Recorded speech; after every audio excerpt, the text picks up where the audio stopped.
What's good, racing world? This is Matt Dobbs, aka Mr. Matt Racing, here to bring you a new edition of Fast Friday. Now, this week, the Cup Series is off because of Easter. So happy Easter to all the Cup drivers and everybody else out there. But we still got some Craftsman truck and O'Reilly Auto Parts Series action coming up from Rockingham Speedway. The track made its return last year after being off the Cup schedule for the better part of 22 years now running. The trucks raced there in 2012 and 2013, and then went away again until last year with the O'Reilly Auto Parts Series and the Craftsman Truck Series. This year, the track is back, and we got some racing to look forward to, so let's get right down to it. Now, starting with the Craftsman Truck Series, we do have a Cup driver this week. Carson Hocevar will be in the 77 truck for Spire. While also making another start in the series is the reigning, defending, undisputed NASCAR Craftsman Truck Series champion, Corey Heim. And I'm going to be honest with you, while it may seem like an automatic that I would look at Corey Heim as a factor once again, I might be looking at Ty Majeski as well. Corey Heim and Ty Majeski are going to be the ones I'm looking at most. Why Majeski? Well, Rockingham after the repave has really turned into a bit of a track position race, where handling is everything, but track position is even more than everything. And I feel like the Rock plays like a track position racetrack, and I just think it plays right into Majeski's hands. So look for that number 88 to be a factor. Now we go to the O'Reilly Auto Parts Series. We do have a Cup driver in that one too, Ross Chastain. Now, who am I looking at for this race? Sammy Smith comes to mind, but I'm also looking at Jesse Love. Not because they finished first and second there last year, but because Love, who had won the race last year, was disqualified after failing post-race inspection, which gave the win to Smith. But if there's anything that track taught us, is that those two run well on the shorter tracks. I mean, heck, Smith just finished third at Martinsville. And then again, as mentioned before, Junior Motorsports runs great everywhere. But now, let's get down to our questions for the week. For the Truck Series, will there be a weekend sweep?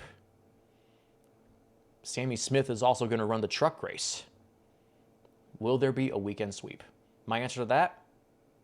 No, I don't think so. Why?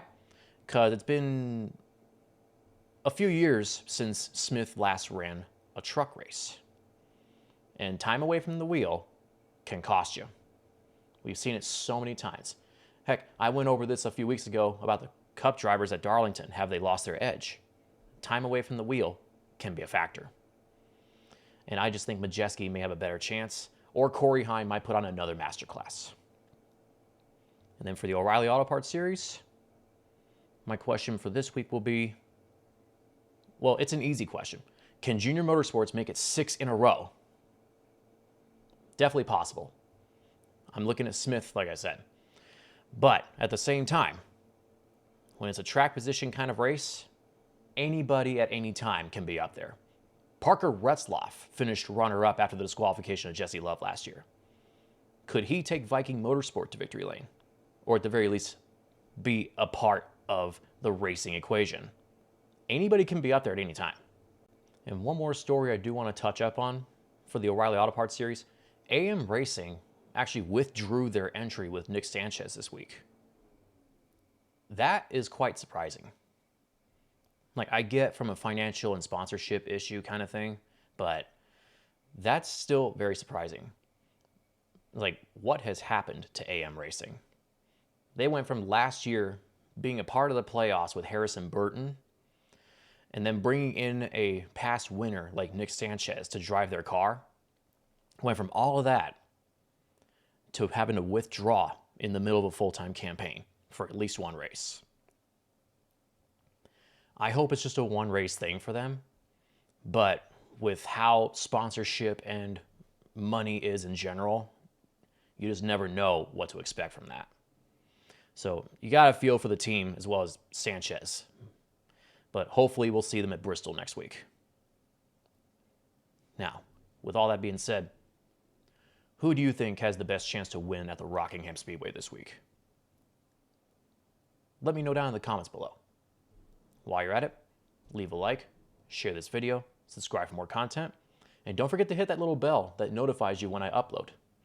And then stay tuned for Time Trial Tuesday as I will go over everything that occurs during this Easter weekend. Until then, see you on the road.